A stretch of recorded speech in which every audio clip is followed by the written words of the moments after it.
વડોદરાના ગોત્રી તળાવમાં અસંખ્ય માછલીઓના મોતથી વિસ્તારમાં ચકચાર મચી ગઈ છે। આ સાથે જ અસહ્ય દુર્ગંધને કારણે સ્થાનિક રહીશો હેરાન પરેશાન થઈ રહ્યા છે। સંસ્કારી નગરી વડોદરાના પશ્ચિમ વિસ્તારમાં આવેલા ગોત્રી તળાવમાં અચાનક અસંખ્ય માછલીઓ મૃત હાલતમાં મળી આવતા સમગ્ર પંથકમાં ભારે ચકચાર મચી ગઈ છે।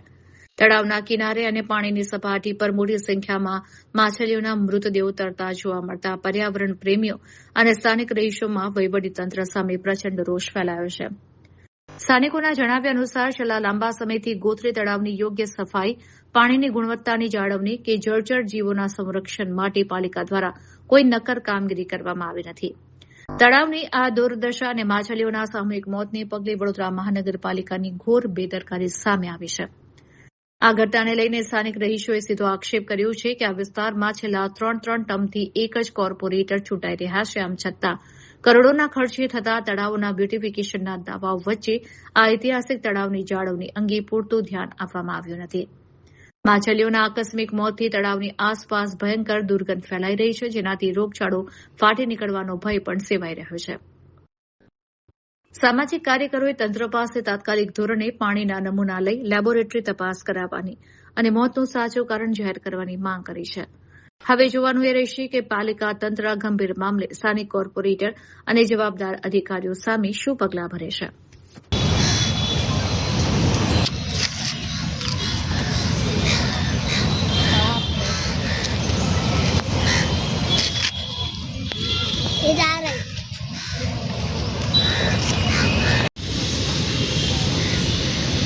चालू क्या करो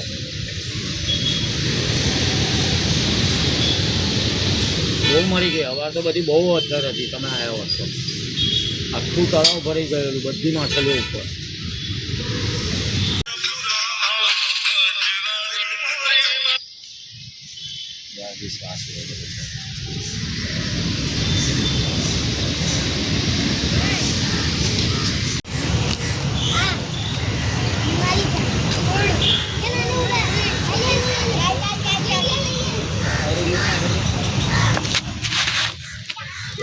बड़ी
मारो इंटरव्यू लईने पछी आखो विडियो उतार लूँ। हजी एक बार इंटरव्यू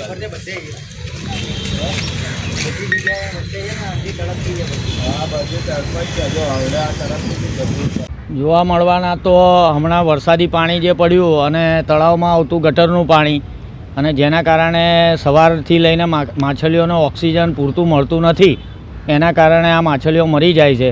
તો પ્રશાસને આવેલા નવા કોર્પોરેટરોએ આનું ધ્યાન રાખી ફુવારાઓ ચાલુ કરાવવાની વિનંતી કરવાની હોય કે ભાઈ આ ફુવારા ચાલુ થાય કે દરેક જીવને અંદર રહેલા જીવોને ઓક્સિજન મળે અને આવી રીતે મરે નહીં માછલીઓ।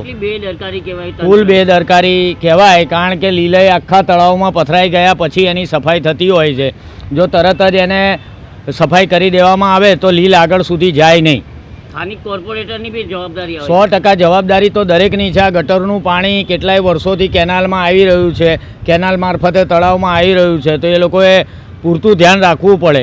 કારણ કે અહીંયા આજુબાજુ ગાર્ડન છે, અહીંયા આવેલું સ્વયંભૂ શિવલિંગ પારેશ્વર દાદાનું મંદિર છે, આગળ મોટું એવું ગાર્ડન છે કે જેમાં નાના બાળકો રમે અને અહીંયા આવે છે। આ જોઈ શકો છો બાળકોને, તો એમને બી કદાચ આના લીધે બીમારી ના થાય, કારણ કે અસંખ્ય માછલીઓ તમે જુઓ છો કે મૃત હાલતમાં આજે અધિક માસ એટલે કે વિષ્ણુ ભગવાનનો પુરુષોત્તમ માસ કહેવાય, એટલે કે ભગવાન વિષ્ણુએ મત્સ્ય અવતાર પણ ધારણ કરેલો અને આટલી બધી માછલીઓ મરેલી જોઈએ તો આપણને દુઃખ થાય.